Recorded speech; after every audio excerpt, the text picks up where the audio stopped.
Time to check in on the Hogs. We got our buddy Ty Hudson on the line from Tusk Talk with Ty. It's right here on YouTube, folks. It's just a click away. Tusk Talk with Ty. Get your Arkansas football fix there. After you listen to us here, then you just head right over. Ty, how you doing? I'm doing good, Mark. Glad to be back on. It's been a while. Absolutely. We want to catch up on the Hogs. I'm going to ask you this. Texas and Oklahoma joined the conference. I'd love to get you started on these other programs in the SEC. You mentioned Missouri before we started to record here because there's a transfer from Mizzou to Arkansas that we were talking about. And I know you love that Missouri football program. And you got another favorite, of course, that just joined the SEC one season ago in Texas and Oklahoma, but Texas in particular, of course. That game was played last year. For Arkansas fans to see Texas march into the SEC, didn't win the conference, lost the conference championship game, but they did have the best record in the conference during the regular season. And of course, pretty much proved to be the best team in the conference once it was all said and done, advancing primarily one play within a national championship game. After 30 plus years in this league, does that kind of rub Arkansas and Hog Nation a little bit? If you ask a certain generation of Hog fan that, it drives them crazy. You know, like people like my dad's age, the guys that are in their, you know, in their 50s, 60s, 70s. Yeah, no, they hated it. You talk to people that are a little bit younger, my age, a little younger, maybe in their 40s, 30s, 20s. It just kind of expected, right? I mean, they came into Fayetteville. What year was that? Was that 21 when they came into Fayetteville and Arkansas rocked them? You know, of course, that was Sarkisian's first year. But you saw a gradual increase in Texas just getting better because Sark is a good coach. I don't care if next year I think they're going to be really good next year. But even if they go 8-4 next year, I still think Sark is like a really good quality coach. Seems to be a pretty good fit at UT. I don't think I think everyone just kind of expected it for the most part. Like we knew that, you know, the focus being that Arkansas just won 4 games the previous year. And now, you know, of course they would end up winning 7 this year, including the bowl game. I think right now the focus is just like, I don't know. They're kind of, I don't want to say they're over football, but they've just kind of, their mindset has moved on to the Calipari, to basketball, to Razorback baseball. I don't think it rubbed them the wrong way. It might have been different maybe if Arkansas was better and somewhat relevant in college football. And let's be real, they're not. And it's been a while since they've been relevant. Had they been in a more competitive space, maybe they would be more. It wouldn't just be the older generation. It might be the younger generation that would still be a little upset. But the fact that this hasn't been a true rivalry in decades, you know, going back to the Southwest Conference, outside of playing them in some bowl games and, you know, whatever, it just doesn't hold the same to the younger generation, at least to the verbal side on Twitter and in my YouTube comments and on Facebook. Like they'll tell you, oh yeah, we hate Texas, but not really. I mean, I think there's more hatred for like Ole Miss because of the Lane Kiffin debacle, Hunter Yurchek, and Arkansas fumbling that entire situation, and him going to Ole Miss and having the kind of success that he's had there. You could argue LSU. I just Texas probably, yeah, they're still the number one rival, but it's to a certain section of the fan base. It's the older generation that grew up hating the color burnt orange. You know, so it's a difficult question to answer. Is the more vocal crowd still vocal about hating Texas? Of course, but I just being here in Northwest Arkansas, going to the games over the years, and you know, doing what I do, focused on Razorback content, Razorback football and basketball and whatnot. It just doesn't seem to be like I'll say this: it's not what I thought it would be. I really thought the hatred would be turned up, it would be dialed up to 11 once they join the conference. And it really doesn't seem that way so far. We'll see in the future. Maybe Arkansas can hold up their end of the bargain and become somewhat relevant I don't know if they'll ever get to what they were when they were in the Southwest Conference, where they were one of the top 2, top 3 teams every year in that conference. But, it helps when you're good and you have these meaningful, organic games that create rivalries, not this forged by the conference stuff like you got with Mizzou. When they form organically, which is what UT and Arkansas was, that's a different story, right? Like that's real hatred. That's real rivalry. And I think what they had today is a shadow of what that once was. So, Ty, let's connect everything that you just put into context with Sam Pittman. So, by some standards, the last time Arkansas was relevant would have been 2010-11, that Bobby Petrino run of a couple of years going to major bowl games, finishing in the top 5 to 10 in the country, winning 10-11 games. Okay. Or I'd say Brett Bielema for a minute. Number one, he was a name. He had gone to 3 consecutive Rose Bowls, and there was a point during his tenure where it was ascending, and it looked like he was going to turn the corner. And then, of course, it went south. They kind of flattened out at 7-6, and then he was done. Yep. That would be, when they caught some people's attention for a little while. But it's been nothing. Chad Morris was a disaster. Sam Pittman, of course, the 9-4 season, the win against Penn State, caught some people's attention, myself in particular, that really good football team, but not sustained success. So now Sam Pittman's sitting in this, I know his record is basically 500. His conference record is way below that. Are they going to put up with this? I think his conference record's like a 33% winning percentage. It's not great. It's not great. And then you have these losses, the way you got manhandled by Ole Miss. You really struggled to go toe-to-toe with LSU. You had A&M on their heels. Hell, they played pretty good against Texas for the most part. Ultimately, obviously losing, but it wasn't a blowout like a lot of people thought it would be. It was a pretty competitive game for the most part. So I don't know, Mark. I mean, it was the $1 million question last year, and it's the $1 million question this year. Last year it was how many wins or how many losses does Hunter Yurchek and the Little Rock folks put up with? Well, I mean, clearly they were fine with 4, and they're definitely going to be fine with 6. Or at least they were last year. And that's the question this year. And fans will tell you 6 should not be enough to retain him for a 7th year. 7 shouldn't be enough to retain him for a 7th year. And I understand that. I get that reality, and there's some people who sit on the outside looking in. They'll say things like, Arkansas's never been able to sustain success in the SEC. Why would you expect that? And that's honestly, it's a fair observation. It's a fair critique. But 4-8, and then turning around and winning just 2 more games the next year, I don't know how that's enough to tolerate getting him another season. Bringing him on for another season. So I don't know how you do that for a 6th year, and I don't know how you do that for a 7th year. I don't know what Hog fans won't tolerate, and we've already seen that. They weren't super thrilled. Like, Mark, there is not a lot of excitement for this upcoming season, despite the fact you had an offense that, finished top 10 in the country in just total offense. They weren't a real high scoring offense. I think they averaged like 31, 32 points a game, which is respectable, but it's not like what we've seen out of Petrino when he was the head coach the first time around.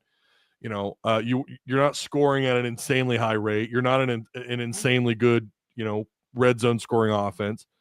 But you still had you had a really nice turnaround on offense. And the defense for a little while looked like they had turned the corner until they didn't, until, a little bit of the wear and tear caught up. And you really were faced with maybe winning. Again, it's the moral victories, and Hog fans are sick and tired of it. But yeah, you probably could have attached 2 more wins to that season last year, had things gone the way that they should have. I mean, you go back to that Oklahoma State game, oh my gosh, what a horrible second half, completely just a failure on the coaching staff's part, and the players on the field too. Like, the coaches weren't the guys fumbling the ball, and they weren't the ones out on defense. They weren't protecting the quarterback. They weren't the quarterback. They weren't having the miscues on the field. But it still was a top level just disaster in that second half against Oklahoma State. Arkansas was clearly better than Oklahoma State. They just weren't that day, and they had a complete failure in the second half. And you got to give credit to Oklahoma State. They did enough to come back at home and win that game. But like, it's examples like that. It's examples like, again, the Ole Miss, the LSU losses, the continuous losses to Missouri, even when there have been a couple of years where you were the better team and still could not beat these guys or struggled to beat them. It's probably been honestly about what you would expect after hiring him, right? You hired an offensive line coach. There's not very many position coaches that get that opportunity, especially in the SEC. There's just not a lot of them. You've had some, but not a lot, and not very many of them have sustained success. There's a couple these days outside of this conference that have had some pretty good success in recent years. But it's probably gone honestly about as expected when you really think about it. Like, he's under 500 in SEC play.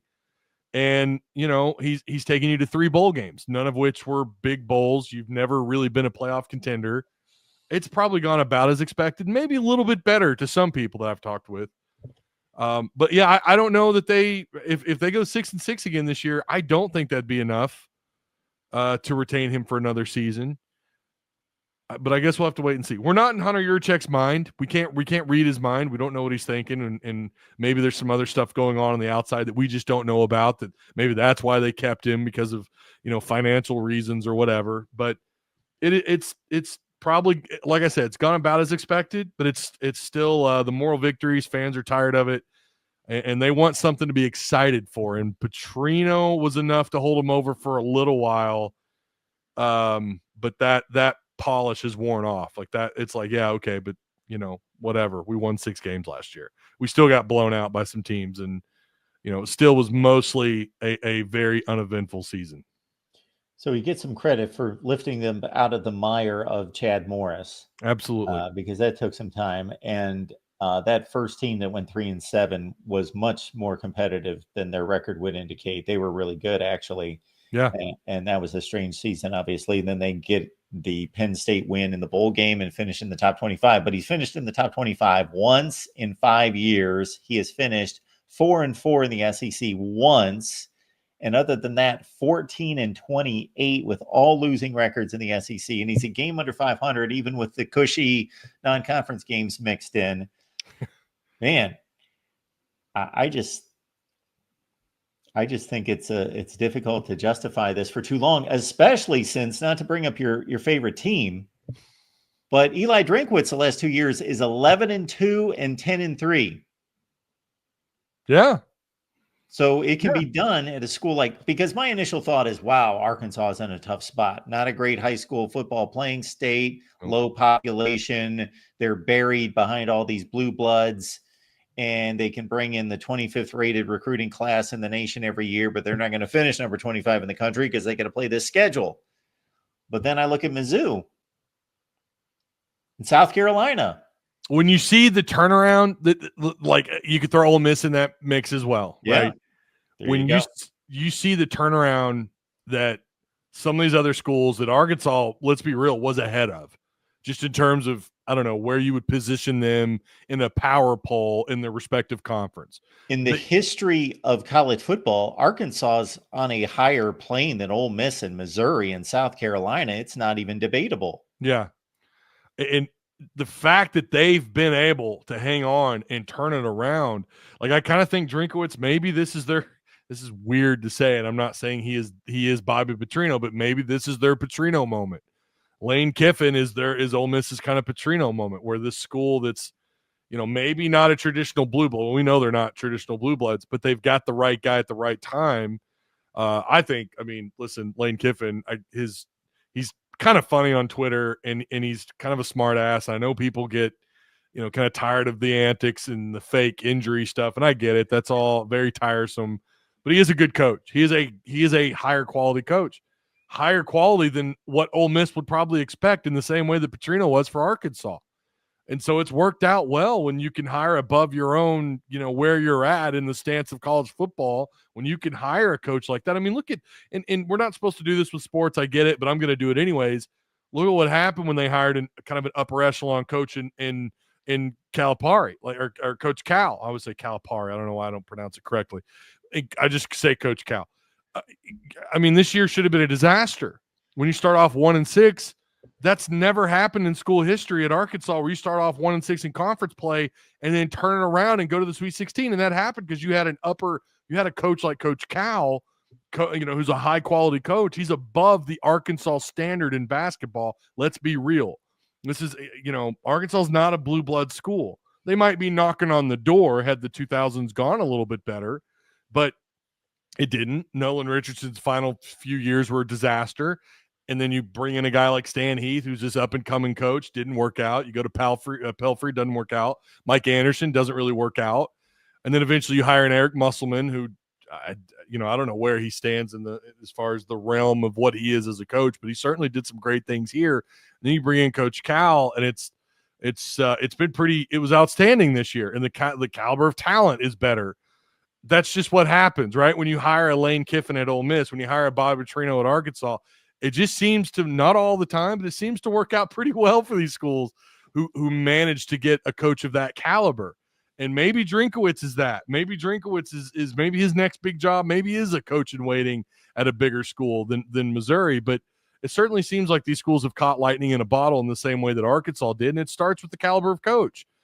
Again, going back to basketball, the higher caliber of coach has been hired in the SEC the last 5-6 years than any other conference.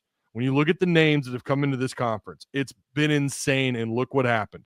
They broke records in the NCAA tournament. Like, they sent the most schools ever into the NCAA tournament from any one conference. It's because of a higher pedigree of coach.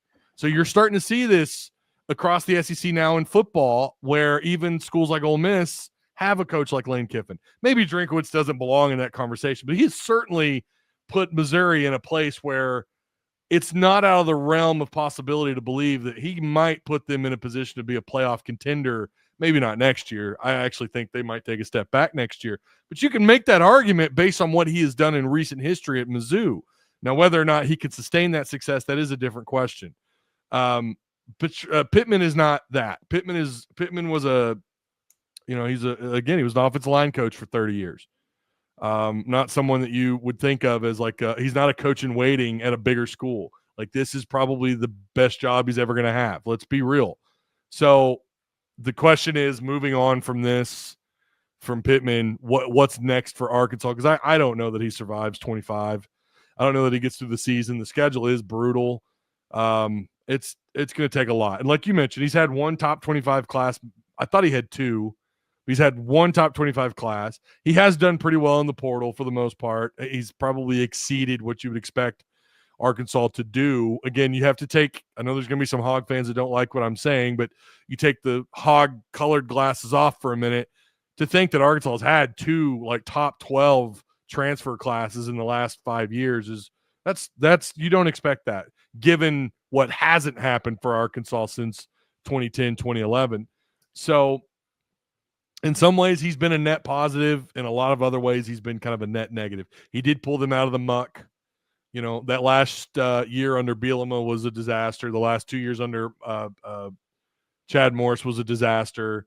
And he came in that 2020 year and won 3 conference games. Realistically, should have been 4 because of the Auburn debacle, the awful officiating and how that game ended. But we'll just stick with the 3 conference wins. Fine.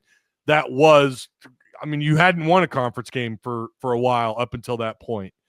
And he won 3. And again, you can argue he was within reach of winning 5 that year. And that's why in that following year, Mark, I may have even said it here. I said they're going to win 8 games. This is an 8-win team. And that's exactly what they did. And I caught a lot of crap for that. And you know what? I know I'm patting myself on the back a little bit, but I felt pretty good about what that team was and what they could be. And there for a minute, it felt like, oh my gosh, Pittman might have been a dark horse hire, and maybe they can be a playoff caliber team.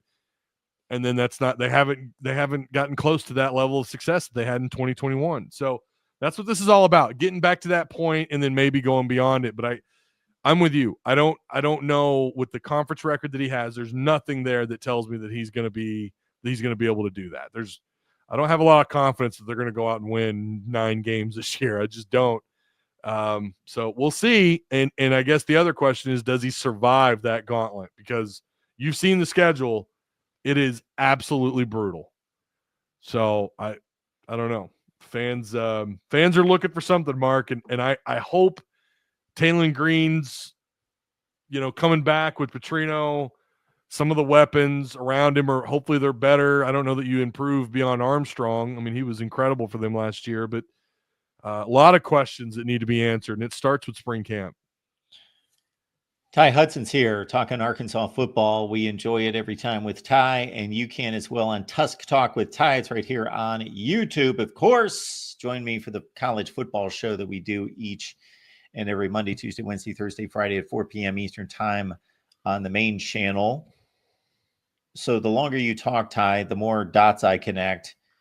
There are two coaches that have returned to their original teams this offseason. So it's Scott Frost, who was a disaster at Nebraska, but he went at one point 12-0 at UCF. And then you got Rich Rodriguez, who, of course, had a nice run at West Virginia. Then he got lost at Arizona. Jacksonville State had to work his way back up. He gets the next run at West Virginia. Well, you got a guy on staff there that you just mentioned. So, Bobby Petrino part 2. So I just put a video out on this last week. I highly recommend you people go watch it. I'm trying my best. You just mentioned connecting the dots. I tried to do that with that video. Like here's how it can happen. And I'm going to urge folks, you to go. It will be easy for you, not to cut you off, Ty, but I'm going to get this in. It will be easy for you to watch the video, folks. We'll put it right there at the top of the description section. The link's going to be right there. I appreciate that. Yeah. I'll just say this. Do I think there's still a path there? Absolutely, I do. Do I think it actually happens? Watch the video and find out. But I do think there's a path. I think that there's certainly a way to get there. The question, I think, would have to be, and listen, Hunter Yurchek has already come out and said that that's not something they're trying to like. He was on a podcast. When was that? Gosh, when Muss kind of vanished and was taking that USC job, and he was out in the West, and everyone was panicking, and Hunter Yurchek goes on this small podcast out on the West Coast, and he was asked about this, and he's laid it out. And in fact, that video is in my video. You can go back and watch that part too as well. But he says it like that is not something we're actively trying to do. Is basically, to kind of summarize that's not why he's here. He's just here to be the coordinator. And Petrino himself has said that he's not interested in all the extra things that a head coach is responsible for now, talking about the NIL and all this stuff with the collectives. He just wasn't interested in having that. He just wants to coach offense. Yeah, we all know really deep down this guy wants to be a head coach again, whether it's at Arkansas or anywhere else. He's known for having quite the ego, wants to be in complete control. And I'm sure he's fine with where he's at. And he is, I don't know what he's actually compensated, but he's one of the more, it's a pretty good deal that he's got being just the offensive coordinator. And I think he was successful in his year one back at Arkansas. I think it was a successful year on offense. Defense is the other issue here. It's a big issue for Arkansas last year, despite the fact the turnovers were a problem for Arkansas a year ago, and not being able to finish off those drives, coming away with more points was also a bit, that's a concern, right? The scoring offense should have been better. But again, for the most part, it was a net positive. If that happens again, Mark, and the defense is as awful as it was a year ago, they may not win 6 games next year, despite the success on offense. It might be a 5-win year. There's no way Pittman survives that. There's no way he survives that. And again, I'm going to urge people, go watch the video, how I come to the conclusion or how I get to the point that I make in that video at the end. But is it a possibility? Yes, I still believe it is. I don't care what Hunter Yurchek has said. I don't care what Bobby Petrino told the media or Hogs Plus. I think it has a seat at the dinner table as a possibility. That's often something I say on my live show. How many wins, is Arkansas, like what's the ceiling for Arkansas next year, right? Well, maybe 8 wins has a seat at the table, but how far up the table is it really? Or is it on the opposite end of the table? Maybe it's got a seat, but it's not super likely, right? And that's probably about what I would say with Petrino. Like, I don't, it's got a seat at the table. I'll just say that. A lot of things have to happen. A lot of things have to not happen. After, let's say, you walk away from Pittman, means you go after a couple of coaches. Maybe they don't end up so swell. So, yeah, there's certainly a possibility there. You're right. I didn't even think about that when making the video about, two coaches that they're at their former jobs. By the way, he's already done that before. He went back to Louisville, and we saw how that last season went, right? But I think there were some other politics going on, and he was on a pretty short leash as it was. And I think that would be the same scenario here, to be honest. If he were to take the job, it would be a very short leash. I think it would be a very short-term gig, too, if he were to get the job. I think it would really be about a 2 to 3 year thing, kind of like another in-between hire, what Pittman was. It would be another in-between hire, I think. I could be wrong. And then there are other questions, right? Like, if he were to get the job, what does that do to the NIL?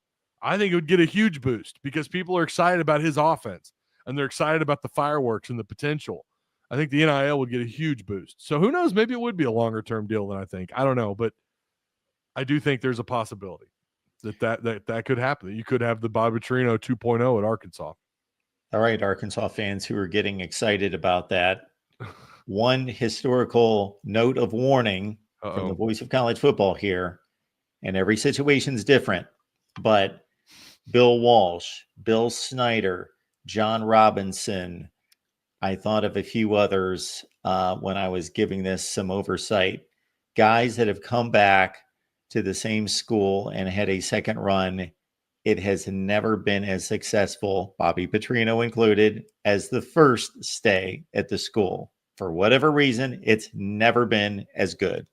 That is very fair. You don't hear of that very often, of a coach going back and having that level of success. And I think there's a lot of reasons for that. And I think now, with how different college football is, it is a different world today than it was when he was the head coach at Arkansas. Now, again, he was the head coach at Louisville not that long ago, so he's not completely foreign to what a head coach is still like, what is on their table, but it is still different than even when he was at Louisville, right? So that's a good point. I mean, it's not usually successful when you bring someone back, and that's part of the reason why I don't know that they would want to. If again that were to happen, I don't think Hunter would give him some long-term 4 or 5 year deal. I think it would be a typical, what used to be a pretty typical contract for a head coach, very short term, and then we'll see how you do after year 2, year 3 kind of deal, whatever they bake into the contract, right? I know we're way, we're putting the cart ahead of the horse here, but I do think it is a possibility, and that is something that you're right, that Hog fans should probably consider, that it's not common that those coaches that go back to that gig that have a lot of success. The Snyder example is a real good one too. I thought he was going to do great when he went back, but didn't happen. So he was fine. If you look at obviously what he did the first time around at Kansas State was miraculous. He took arguably the worst program in the country and made it a BCS type level bowl team year after year after year, contending in the Big 12. Then Ron Prince was a disaster, and they bring back Bill Snyder, or he decides, basically, when you gain that kind of equity in the program, he pretty much said, yeah, I'm ready to come back. And he takes over the program. Now, he lifted them back after they were winning like 4 or 5 games under Ron Prince back to respectable 8-4 kind of status, 7-5, 8-4, but didn't get them back to where they're in the top 10 in the country.